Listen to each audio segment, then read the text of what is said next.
Welcome to Therapy Sessions Cutting Toxic Family Ties. My name is Dr. Sherry Campbell, and I'm your host. I am a leading expert in the niche of toxic family abuse, and although my show cannot substitute for therapy, it is a survivor-based show. In me, you're not only going to get an expert, but you're also going to get a survivor, as I have also survived toxic family abuse.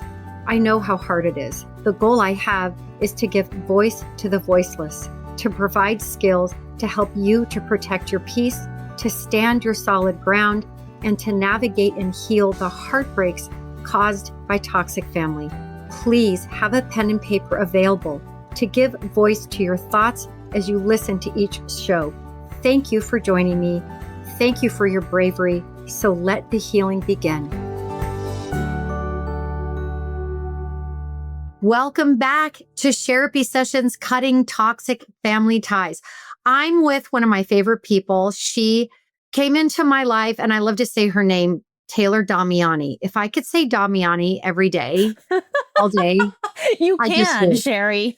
Damiani. I love that name. It just sings, you know. Taylor invited me to be in her Cycle Breaker Summit, and I've been in it twice now. And I just feel very supported by Taylor. I'm very blessed that she saw my work somehow and had me as a part of her summit. And I just think I got a little cycle breaker candle that I have in my office. And Taylor, I think the work you're doing is really incredible. And I'm just so honored to have you on Therapy Sessions. So welcome, Taylor Damiani, to Therapy Sessions. Thank you so much. That was the sweetest introduction. I am so honored to be on here. And it's so funny because, you know, doing this work, you look at all the people out there that are famous and like, you know, oh my gosh, they're amazing. They're doing all this work. And you were one of those people for me. And now to be talking to you on your podcast, it's just surreal. So I'm so excited to just have met you and be able to collaborate and just chat. I'm so excited. I don't know if you noticed, but somehow confetti came down from your phone.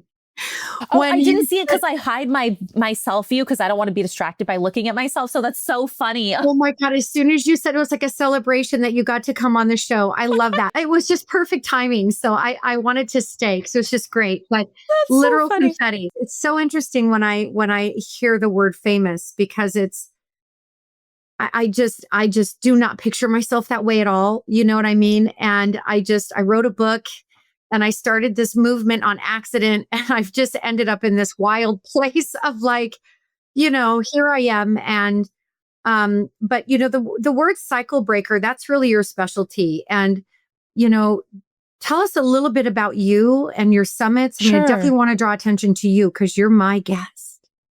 Oh, well, thank you. That's very sweet of you.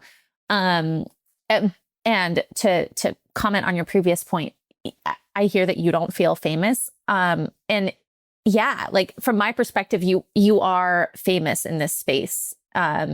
So, you know, all of my clients talk about you. It must feel weird to, you know, acknowledge that you're just plugging away. You're doing the hard work. You're in the weeds every day, you know, with your clients, with your people doing your own thing. And so, yeah, it doesn't feel that way, but I think you are. I think you're Thank you. I picture famous people very demure, and I'm, you know, like I'm not very demure. I'm very Chrissy from Three's Company, but yeah, not very demure. So, but I really appreciate the compliment, and to all of your people, I love you. Thank you for following and so sweet.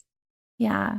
Well, you said do a little bit of an intro. Yeah. Tell us about you, your summits, how you got into this work, all the things. Okay. I'm a licensed clinical psychologist and a narcissistic abuse recovery coach. I'm still playing around with what exactly to call myself. I don't really know what terminology to use because that term doesn't feel like it totally encapsulates everything, but I'm just going with it for right now. And I created a group called Reclaim You: Healing as Adult Children of Narcissistic Parents. And I also run summits, Cycle Breaker Summit for cycle breakers who are trying to break free of toxic or dysfunctional family conditioning and programming and reclaim their lives. I got into this work like all of us do from, my own personal lived experience. And that was back in 2014, 2015, when I really started like officially. I mean, of course, I was on my healing journey for my whole life, but when I really came to grips with acknowledging that I had a narcissistic parent in my life. And I was also in grad school at the time. Wow. And so I was studying how to help counsel other people while also going on my own healing journey.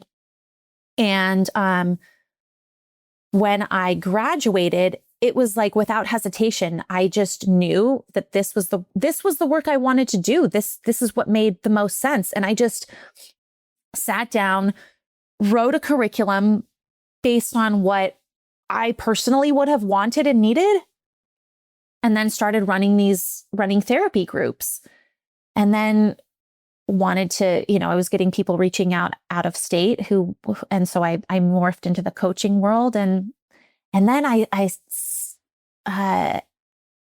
just stumbled across the summits. I had randomly watched a summit on AI and thought it was fascinating and thought, wow, wouldn't this be a cool idea to do a summit, but for, in this space, to teach people about cycle breaking and to bring, a bunch of experts together who have this lived experience and who can share their wealth of knowledge with other people. And I have absolutely loved doing the summits. I think that's been a highlight of my short career so far, because I get to meet super interesting people like yourself and other people who have so much wisdom, and everyone has walked their own path of cycle breaking.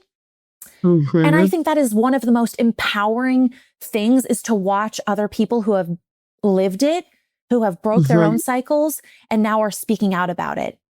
And to get to learn from those people, oh my gosh, it's just so inspiring. So I have learned so much from doing the summits, and I'm just going to continue doing them, at least for the near future, because I get to learn so much too. And I love bringing people together. So.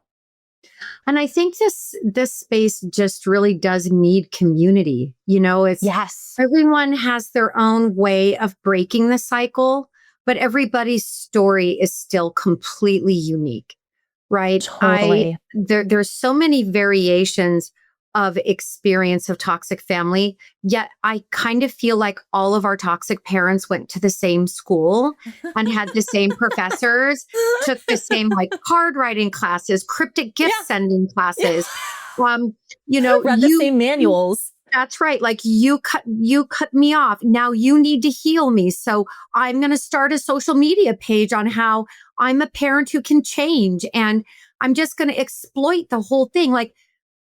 I don't know who runs the university, but I mean, well done. You're well trained. Yes, it's wild. It is wild that we feel so alone, but yet when we come into a community, especially one, in a summit where all of these people are like, oh yeah, my mom took that class too, or my dad took that class too, right? And we realize how they have a wide variety in which they manipulate, but it's also very similar across all lines of manipulation. Mm-hmm. And they all use the same bag of tricks. They just add a little different flavor to it with their personality. And so when you're hearing and learning in summits, whether you're an expert, because I learn really from every interview that I do as well, that I'm actually I'm the one being interviewed. I still learn because there's someone across from me that's interested, and they have a story, and their story teaches me something. I want to know what you think of this, but from your summit, so I had this thought that, and I don't think cycle breakers are only scapegoats, but I would say mostly scapegoats.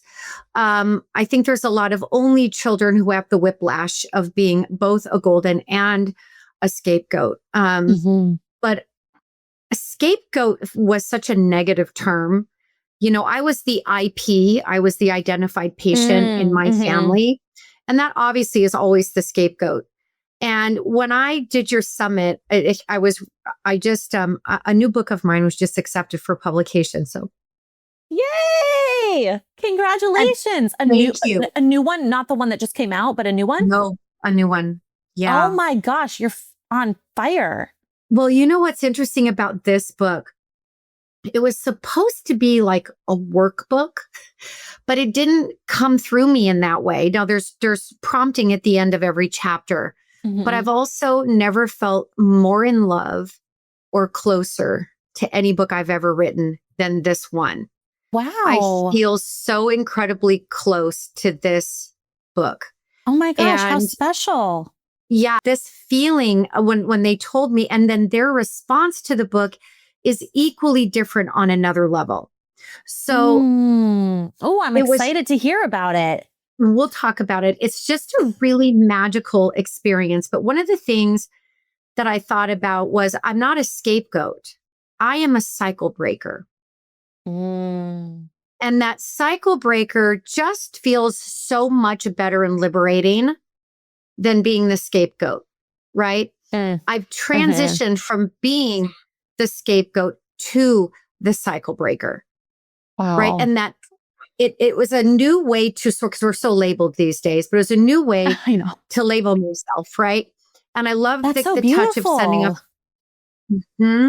Because I think we want to always be evolving. So one gift that you gave me unknowingly from your summit was this thought landed in my mind after our interview. And I wrote it down right away because I had clients right after you the last time we interviewed. So I wrote it down right away. And I'm like, I really need to process what this means to me. Why is this hitting me? I've heard the word cycle breaker a billion times, but why is it hitting me like this? Yeah. And because I think scapegoat's a negative term. And it comes with so much pain. It's something in my book, I said, escape goat, GOAT, right? But I love the cycle breaker. Like, how would you define? I mean, I'm sure the definition is, vast, but what has cycle breaking first been for you personally? And then second, what have you seen in other people that are breaking the cycle that have been is so inspiring for you? Oh, I love that question.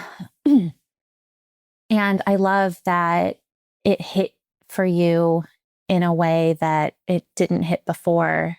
I think that's so beautiful. And I'd love to hear more about like what actually hit for you. But I'll answer your question first.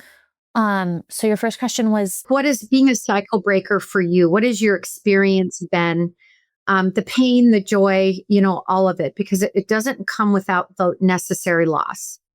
yeah, my first job out of college was teaching. I taught 6th grade science and math in a school in Brooklyn. And the principal told us, I'll never forget this, but she told us that doing this work is like building and flying a plane at the same time. And I thought, wow, yes. And cycle breaking is kind of like that too.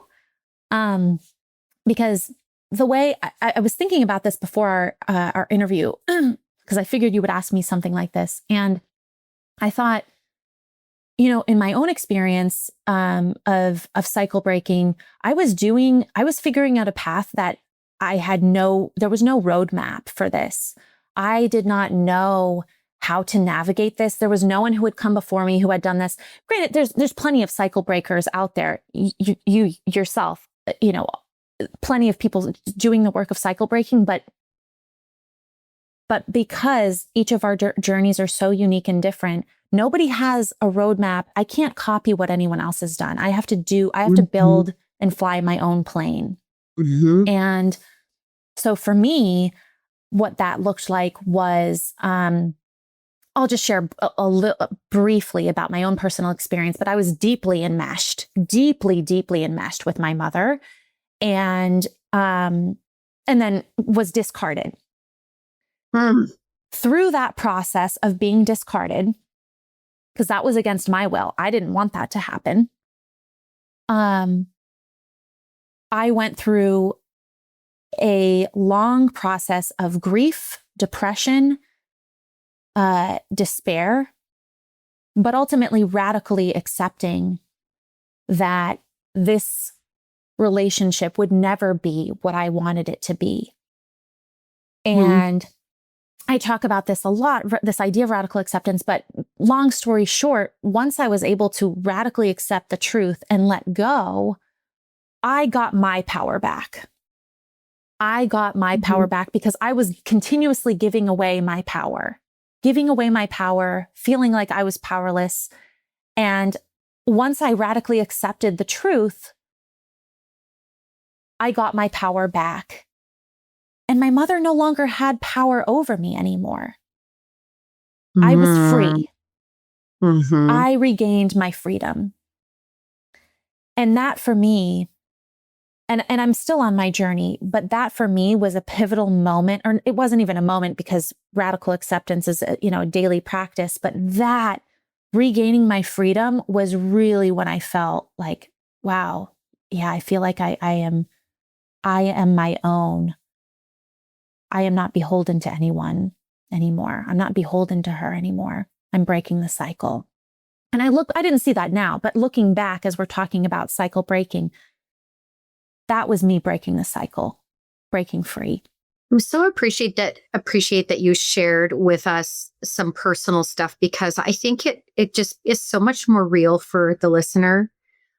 Taylor, I didn't know this, but my mom discarded me as well. I had no intention of ending the relationship. I had created great distance. I had gotten myself to cordial contact, but she was my mom. And I just thought, with very little contact, I can cope. I can't be happy, but I can cope with her around, and I can try and find those moments, right? That are good or funny or whatever. I don't know that she and I were ever enmeshed, because I think she always hated me, but I was discarded too.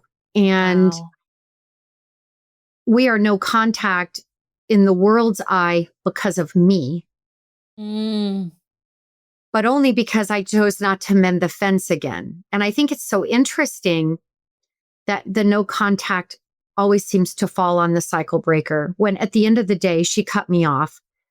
And that was the game my whole life. And so I'm certain she probably also expected me to mend the fence. But there is a bandwidth, I think, that we have as human beings. And I think it's breakable. And she was so evil after she discarded me by triangulating my then 11-year-old daughter and reaching to triangulate my ex-husband.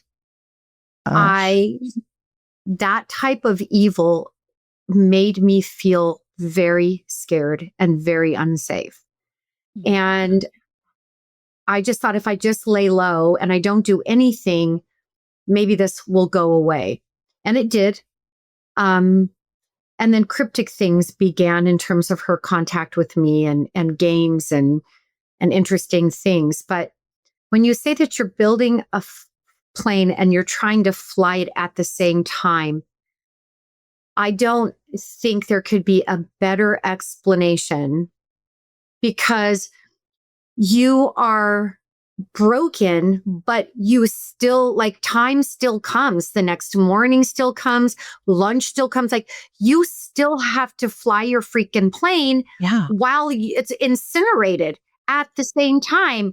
And I just have never thought of it in that way. And I so appreciate you sharing that metaphor, because I think it's going to help so many people. I mean, isn't that really what healing is from toxic family? It's a constant building the same plane you're trying to fly at all of the same time. Yeah. You're doing it on the fly. At least though, that's what it feels like, or what it has felt like for me as a cycle breaker. Because what is breaking a cycle? You're used to following the same pattern over and over and over and over and over again until you break away from that. That is the definition of breaking a cycle, is you're following a path that has not been tread before. You really are. And I think I too also appreciate when you said there was no one before you. This is how I felt when I first wrote, but it's your family. Because no one had yet talked about not fixing it. not having the child fix it. And then I was so afraid to put the book out because I thought I'm going to be like stoned like a witch off the face of the earth. That's but so scary, Sherry. it was so scary. When I was researching, like no contact was okay with friends, with bosses.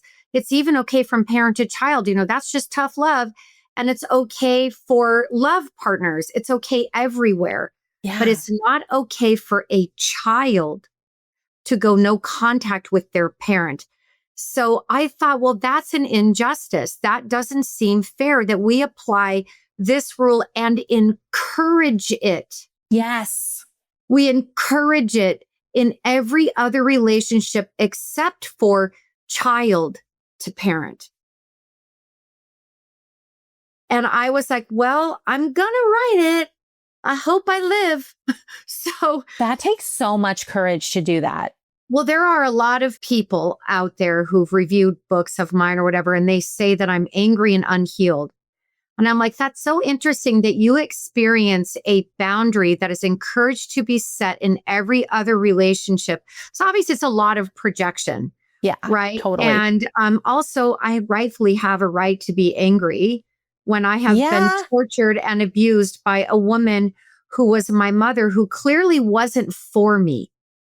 It's like, so I have to stay abused and tortured in a relationship that isn't even for me to not be viewed as negative or angry or having some kind of a tantrum, right? So when you break that cycle, not only does it affect you in such a painful way, but you have to do so much identity work, right? Because you've broken that cycle. But you have to deal also with the backlash of people who think that what you're doing is amoral or immoral. Mm-hmm. But it's not immoral for this person to abuse me. It's just immoral for me to say no. Like, make that make sense. That doesn't make any sense. It doesn't. The math is not mathing. Right. That's not mathing. So you're right. When there's a cycle and it's spinning in a way and you break it, it disrupts everything. It really does. Yeah. Yeah. You're highlighting that it's so complex. It's not just you breaking away. It's the whole entire system, the huge dynamic. Micro to macro, right? It affects every other family member. Right. Then it affects the judgment of families, everything. Right. So it's no wonder so many of us cycle breakers just kind of want to push the mute button.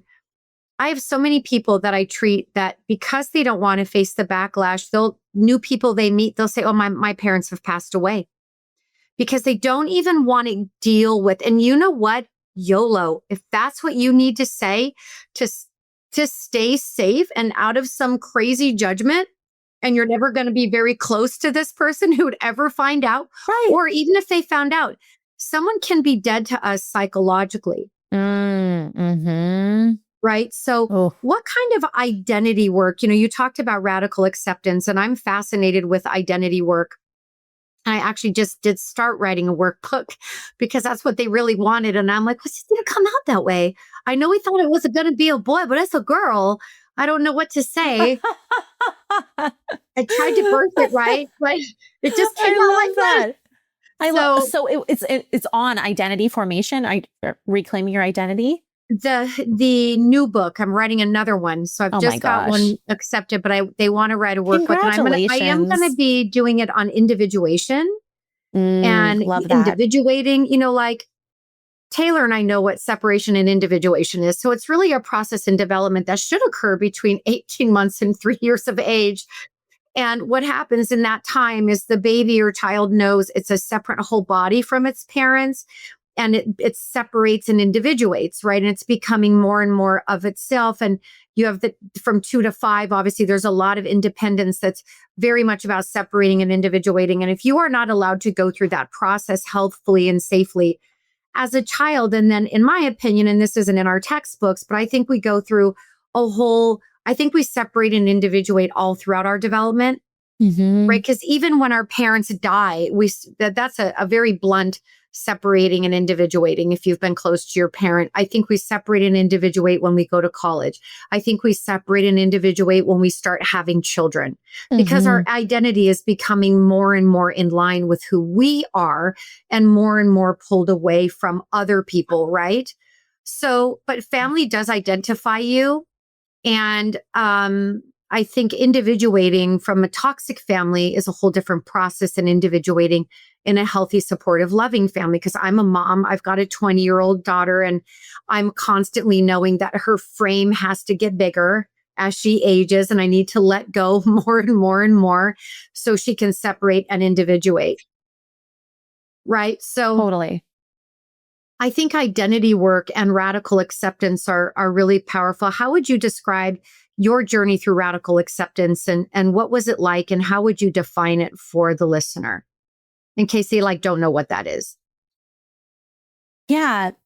So radical acceptance is letting go of the illusion of control and seeing reality as it is without willful ineffectiveness. Like being willful is being stubborn. It's when we're in denial. It's when we're shaking reality by the shoulders saying, no, you shouldn't be this way. Why are you like this? I shouldn't be this way. And we all do that as humans. We shake reality because, and we stay stuck in our pain. But, and this equation is nothing new. I think it's definitely prominent in DBT, which DBT has influences from Buddhism. And, but there's this equation, pain plus non-acceptance equals suffering. And pain is a natural, normal part of life. When we choose to not accept the pain, we create more suffering for ourselves. And I don't blame or fault anyone for doing that. Myself, why I was in denial was because it is so painful to accept the devastating truths that we don't want to accept. Some of those might be, okay, my parent is narcissistic, or maybe my parent will never change. Yeah. I cannot have the loving, caring relationship that I've always hoped for. It's simply not possible. Or they don't love me in the way that I need them to. These are devastating. They're devastating to really admit that to yourself. Mm-hmm. They're devastating because they crush your idea of your identity. They crush your idea of your value, of your worth, of your significance. If you are not important to your parents, how do you get your head? I would say that I'm still getting my head around that. And I would like to say, I'm just not sick enough to understand that mindset of a narcissist, and that I should be very happy about that. And I am. But I love the equation. And for the listeners who don't know what DBT is, it's dialectical behavioral therapy, if you want to look it up. My favorite mode that I write a lot about in my new book that just got accepted for publishing is acceptance commitment therapy. And the reason that I like acceptance commitment therapy is because I feel like a lot of other therapies are about eliminating. Let's eliminate your pain. Let's reduce this, eliminate that, get rid of this. And then so I that doesn't make sense to me because my brain isn't even developed to do that unless you give me a nice lobotomy of my amygdala and my hippocampal areas, and then you do something to my vagus nerve. The bottom line is I'm built to remember, because if I remember my pain, I'm a better survivor, right? If I never remember that I touched the hot stove, then I'm going to continue to fall into this trap of touching the hot stove. And when I think of radical acceptance, it was so much of a deeper experience for me than anything surrounding forgiveness. Okay.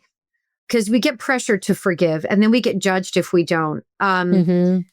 But that word just did not align with my situation. My forgiving just really made me set up for far more abuse. I forgave a billion times, and I wasn't learning the lesson. So now I don't forgive or not forgive. It's not a concept I use in my life anymore. I accept or I don't. If I don't accept, I suffer. Now, the process of accepting what I don't want to accept is a battle. It's the building the plane and flying it at the same time. Yeah. Right. Because I'm like, I'm wanting it to be so much different than it is. I feel like I'm worthy of that love of a parent. I feel like, why am I so bad? What is so wrong with me? And then you get down, you break all that kind of just cracks off. Right. And then you land in, it's not me. It's not me, but I am powerless to change her. But it's not me.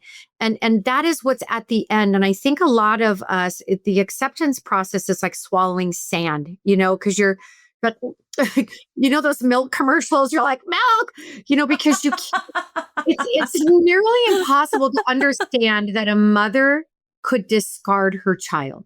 Oh, yeah, it's unfathomable. I have this story I want to tell you. So I was at an intersection a few years back, and this mommy duck was like walking in the middle of the intersection, and her little babies are all following her. And I'm like, oh my God, she's literally going to get run over. Yeah. And then she'd walk in the middle and she'd go back to a drain and she'd look in it. One of her babies fell in there. This mommy duck was risking her life and the life of all of her other babies because she was never going to get separated from the one that fell down the drain. It was the cutest thing. All these people were out of their cars. They're videoing it. Oh. Animal control came. They got her baby. And I drove to work that day. And I was like, my mom would have been like, cool, less work. And would have just kept moving on. That she doesn't have that inclination toward me. That duck, that mommy duck was just very yelling, marking. Yeah. Would put her life on the line. You're going to freaking save me, you human people. You're going to go get my baby. This is how this is going to go down. Yeah. And you've got no choice. You're not going to work because I'm going to sit here and march in the middle of the intersection. Yeah. And I got teary on the way to work that day because I just knew that even though my mom has my fetal cells in her blood, that they do not light up when she thinks of me with love. Ooh. That cuts deep. That's radical acceptance, right? But that flaw is in her. Yes. There's something wrong with her factory settings. I don't know what's wrong with her factory settings, but they weren't set up correctly. And I love that. Right? I love that. And we could spend days, weeks, months, years trying to figure out what's wrong with her or what's wrong with our parents. 100%. But ultimately, healing has to happen with us. We have to stop looking outward and we have to turn inward. And what you said about forgiveness is like, this is clicking for me. A light bulb is going off right now. And I'm fascinated by it because you said, correct me if I'm wrong, you've turned away, you shifted your focus away from forgiveness and toward acceptance. Yes. And I am so curious about that because in my healing journey, I never thought, or maybe I did, and I'm processing this in real time.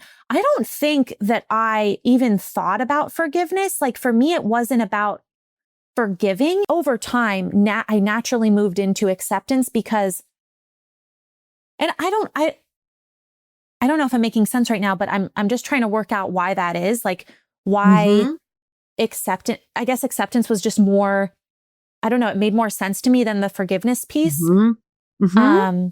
Because acceptance just felt like. It felt like what? What did it feel like? I don't know. It felt like forgiveness. Because I think I kept forgiving her over and over again. Yes, but like, yes. It felt like this never ending cycle. And it felt like I'm continuing to expect her to change. Whereas acceptance gave me more power. It felt like it gave me more power over the situation and control. Like I'm acknowledging this woman is never going to change. And I have accepted that. Whereas forgiveness is more about how I feel about her.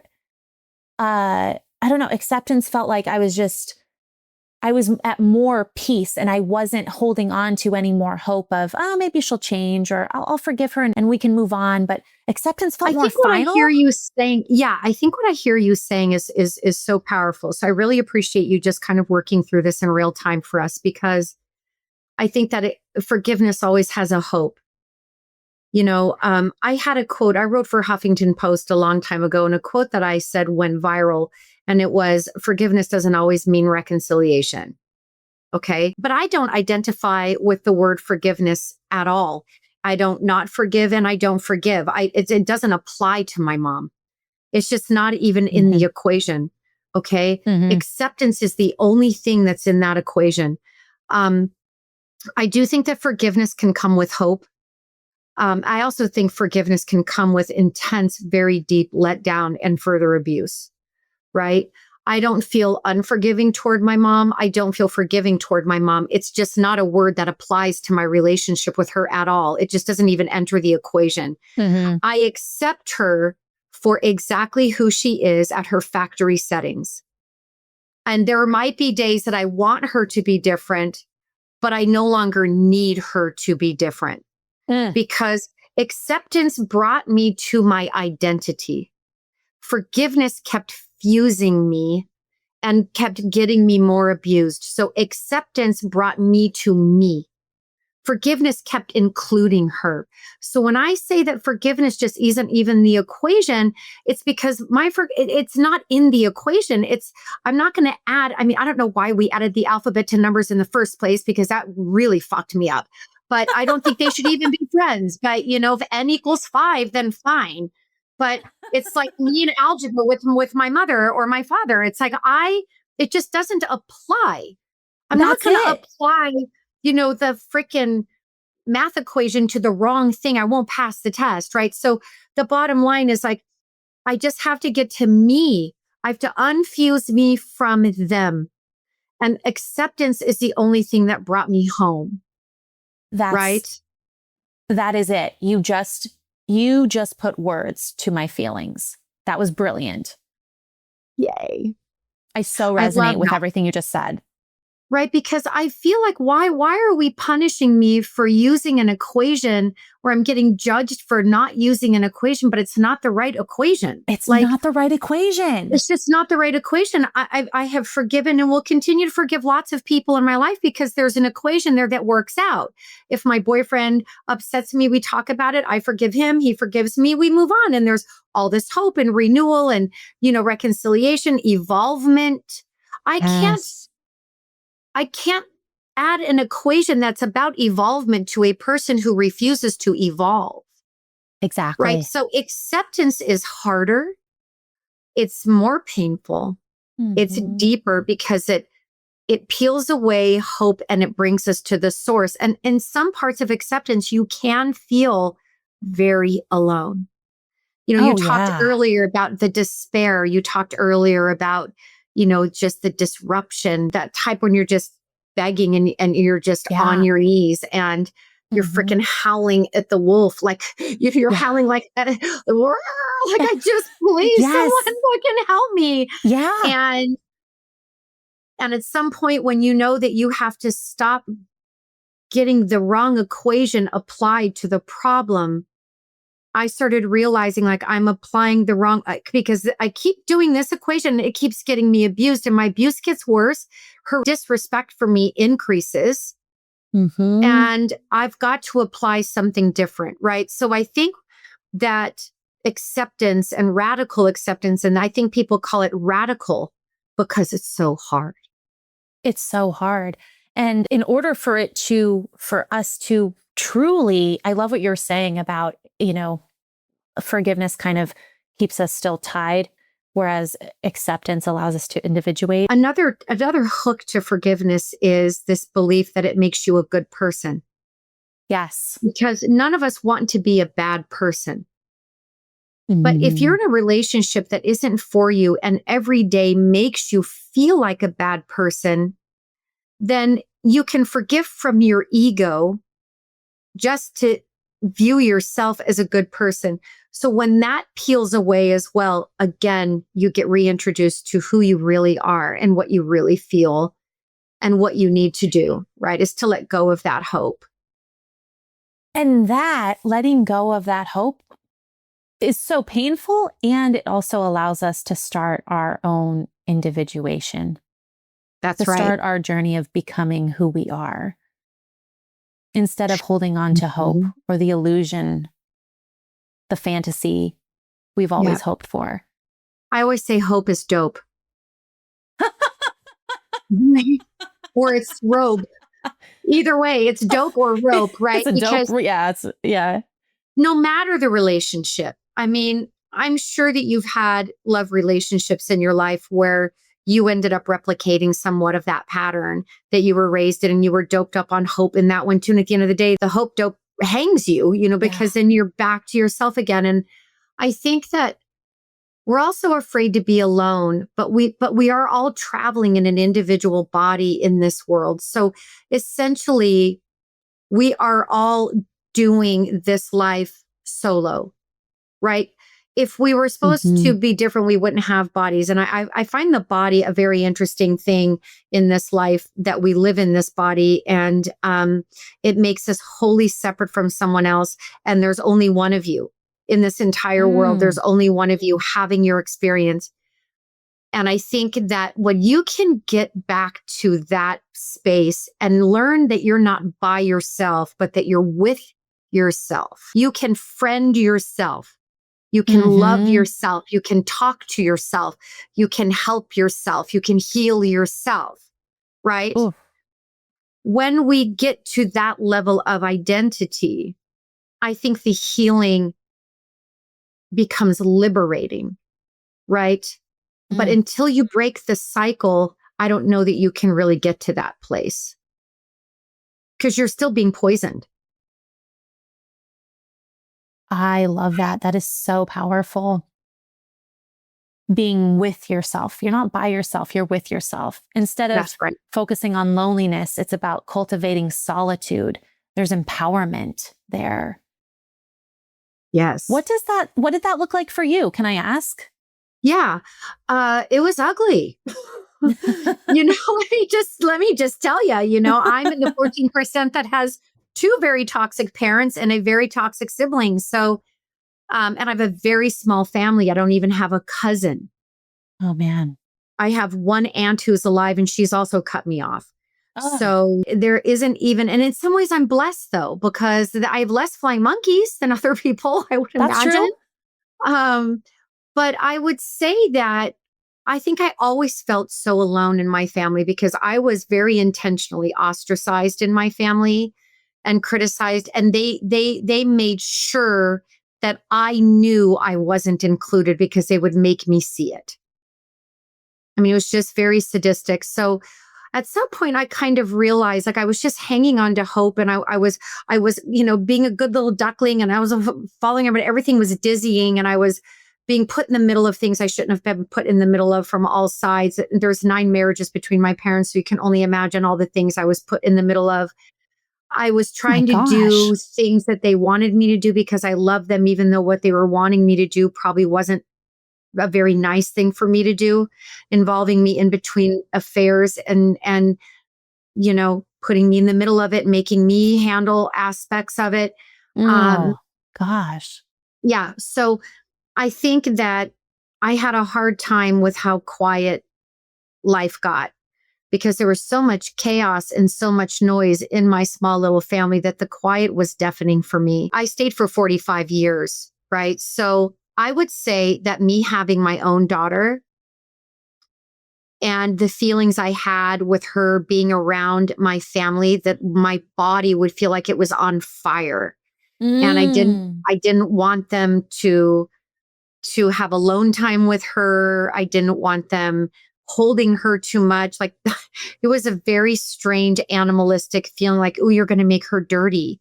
You're going to hurt, your energy is going to get on her. Yeah. And so that was a huge awakening for me. So I am very lucky now. I feel lucky to be the person who had gotten discarded. I think it's a different kind of pain than if you take the power to cut off yourself. Yeah. But I never had to write like a letter. I never had to go through the no contact process. I just stopped mending the fence. Yeah. But I think that writing, I've healed through my hands, and I've had paper parents my whole life. I think I sought information. It parented me. It evolved me. I knew I was very, very different than my family members who aren't interested in self-reflection at all or evolvement. So I lived a very private little world, but it was very hard. It's taken a lot of therapy to get me to this place of where I am today with clarity and, all of those things. And I would encourage anyone to read, to get into therapy. There's not a miracle in every session at this point in my life. I'm pretty self-aware, but what Deb is for me and has been for me is a steady presence. Mm. And that's what a parent should be for someone, is just a steady presence. My life was like living in a hurricane. Nothing was steady, right? So having a steady presence, I think it's invaluable to have a steady presence, whether it's a good day or a bad day or whatever. So the journey for me was really very much, it was like torture for a long time. But it does end. I just keep going back to your metaphor about the plane, building it and flying it at the same time, and how powerful that is. And that I hope all the listeners hold on to that. What has been your greatest gift in breaking your cycle? Like, how has it transformed you? That's a great question. I'm still processing your story, and I think it's incredible that you went through all of that. Thank you for sharing all of that.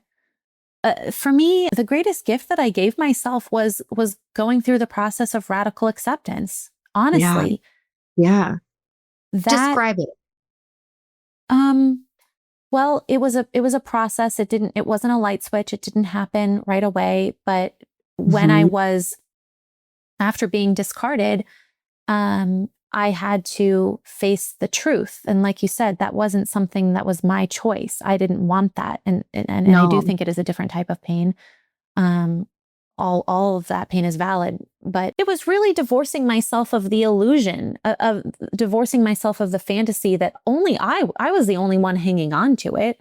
I was the only one hanging on to this idea of hope. I was the only one working towards connection, towards building what I thought would be connection or a real family. It was just me. It was in my head.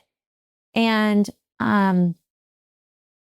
once I came to finally see that this was no longer possible. This relationship is just in my head. It doesn't actually exist in reality.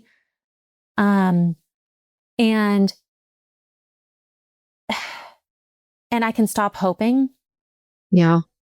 I was met with this wave of grief, this just tidal wave of grief.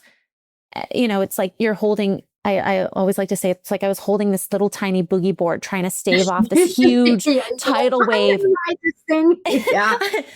And, it's like I threw that boogie board aside and just let that wave slam me. And that's what it felt like, just getting slammed. And when, we live in Southern California, and yeah, so I've done that one. You've done that one. You get taken under by a wave, and you're just whipped all the way around, and your right leg's going all the way over here, and your arms going this way. That's what it felt like. But the gift of radical acceptance was, like I said, taking my power back. Yes. Instead of giving it away, I realized I can actually, by letting go, I got my power back. That's right. I had to let go. I was clinging on for dear life with a death grip to something that didn't exist. And when I let go, that's when the next step of my life started. I so appreciate you sharing it in the way that you just did. I just really appreciate it, because I feel like it really explains the process of pain. It is like getting slammed. And I just see you as a little girl, and then a younger, a teenager and an adult, and you're holding on to your mom. Mm-hmm. She's your fucking mom.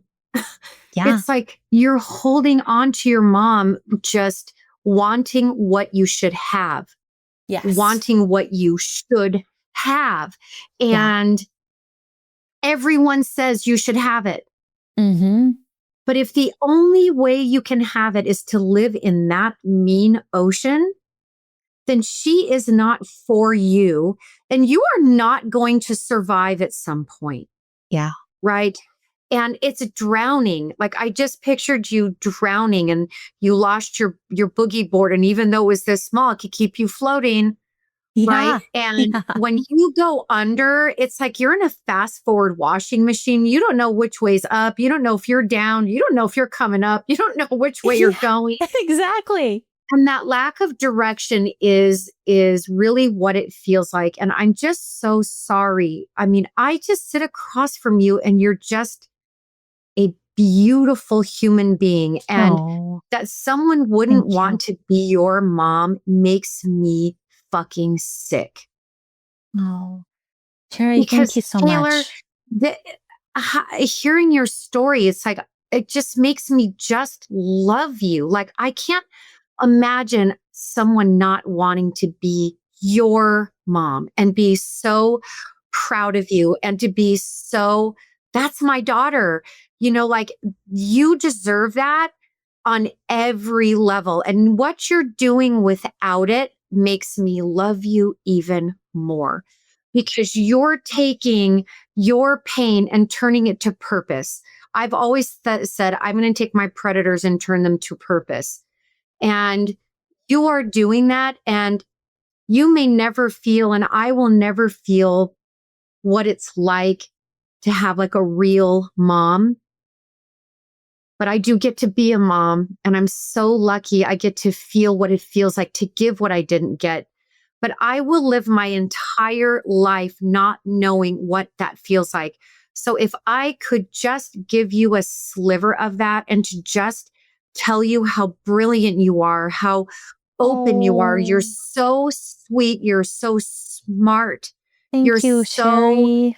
All of these things, Taylor, you're brilliant. You're such a star. And that I'm sorry for her. She's missing fucking out. She's missing out on you. And you know what? YOLO, stay on the sidelines. We are all in your audience cheering. And I just Sherry, you are so sweet. But I really mean it because my gosh, we don't get to hear it enough. You are I feel so seen by you. Like I don't hear that. And that you should hear it. So you should hear it, Taylor. Sweet. You should hear it. Thank you. I am my heart is full. You're right, but I don't think we hear this, and I am touched and I feel seen by you, and everything that you just shared with me, I feel it for you, and I want you to feel that love too. Yeah. Thank you. Thank you. And I am so inspired by this. I had a woman, by our conversation. Me too. Go ahead.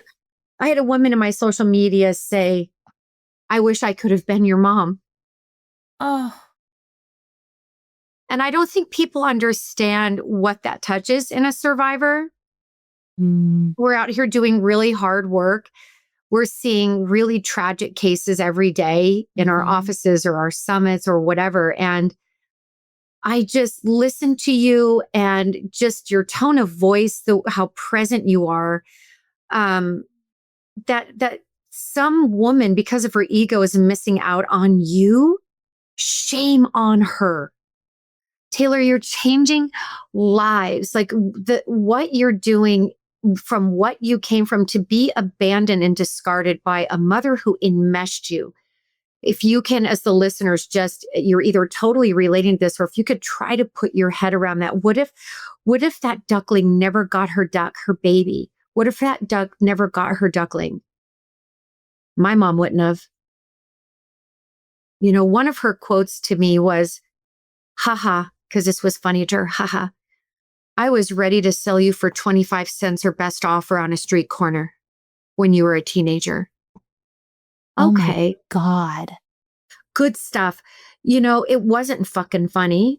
It was mean. It was so cruel to say that. What the And hell? she's unwell. But those words, those jokes, right? They land in the right place, and they land in the place where you know it's just not a joke. And also, it's just not a funny joke. So I can be the No. butt of a joke. That's not the issue. But it's like that we should be biologically programmed to not be able to do that. My daughter is the center of my universe. I continue to give her a bigger frame, but I am, when she has a fever, for example, I can smell it. I can smell it 25 feet away. And how do you explain that? Right? Mm-hmm. But I'm an attuned, That's connected Mama money. Duck.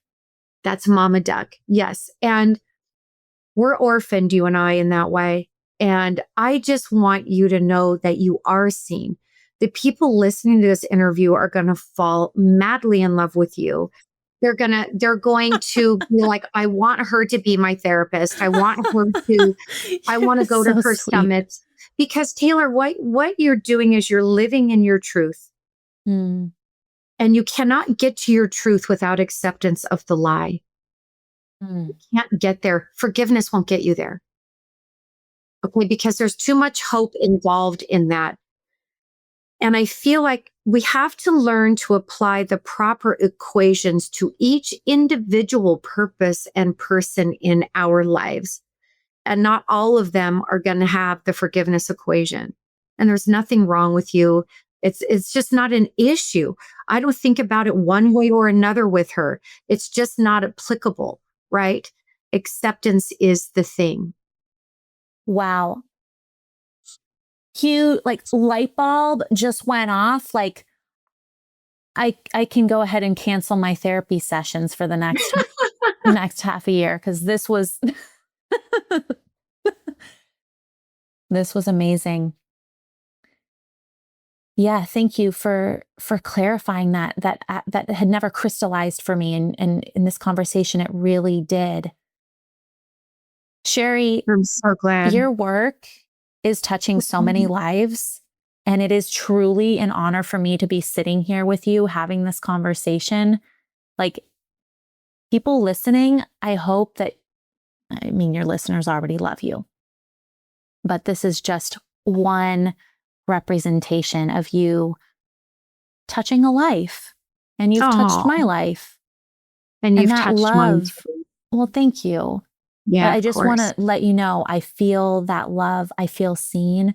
And the fact that you are letting your light out, and you are not holding back, and you are putting out so much goodness into the world. Thank you for the work that you're doing. We need more brave people like you, who are cycle breakers, who are paving the path for other people. And back at you, Taylor, because I think that orienting people to cycle breaking, which is a really big purpose in your life, right, is helping people get free. Like, what is that? Yes, I want to break the cycle, because we know when we're in it. I was in it for 45 years. Like I had ick on me all the time. I'm like, how do I get this goo off? I just have ick all over me. I wanted the ick off, but to get the ick off, you have to lose everything. Yes. And I think that is what is like, we play with the breaking of the cycle, and then we think, well, ooh, like that's scary. You know, I kind of want to, our time went so fast, so I have to close down, but I know. Taylor, what would you leave people with? Like, what is something that inspires you, that helps you kind of go every day, or what inspires you in your life to keep healing and doing the journey? I'm having so many thoughts right now. We talked a little bit about hope, but it's hope that I can continue to step into my true authentic self. And that's what I'm still working on. I know that she's out there. I'm getting closer and closer to her every day. And I want to continue to just step into who I truly am and continue to evolve. I look at healing as a lifelong process. So there is hope that I will continue to get closer and closer to my authentic self. That is what keeps me going. And I really want my listeners to really hear that and be inspired by it, because healing is not an event, it's a process. And evolvement is the cure. So it's like, I hope that my inbox of stuff to do and work on myself is completely full on the day I die. So, right, I want that to be a very full inbox, because that means I'm still inspired to grow. I'm no longer inspired to change. I'm inspired to grow. I've recognized that changing might mean there's something wrong with me. Oh, I Right. like And I that. was always sort of told there was lots wrong with me. Yeah. But I will always be inspired to grow more, as Taylor said, into the most authentic person that I can be. And that would mean that evolvement would be is I'll be chasing authenticity forever. Right. And that's the passion of my path. And I think, Taylor, that's what you're saying, is the passion of your path is finding you over and over and over again. Yeah. Right. So, Taylor, thank you for coming on my show. Thank you I for just having want to me. thank you for being so open. Of You have course. such a beautiful and eloquent way of Oh, describing what's going on in your head or in your thought process. And I think it's so thank unique you. and special. So I hope everyone listens to this one more than once and they really pay attention to how you've mastered really being present in your words. I interview a lot of people now, and you're just really present. And I think that that makes anyone who's in your life feel very connected to you. So thank you for showing us that, whether you wanted to or not. Thank you for showing us that piece of you, because it is really beautiful. And Taylor, Oh, I just love you so much. And I hope Sherry, that you thank take what you. I said and you just let it go into every cell of your body. My heart is so full, and I'm going to go cry now. Thank Okay. you. Well, I'm hugging you. I love you so much. I love you too. Well, everyone, thank you for joining Taylor and I today. What an incredible time together. Gosh, we're such a great community. And please be well and take care of you until next time. Well, Bravehearts, that concludes our amazing therapy session for the day. Please sign up on my email list at drsherrycampbell.com so that you can be in touch with me and see what's going on in terms of what I'm offering soon, what books are coming out, etc. Talk to you in a couple of weeks.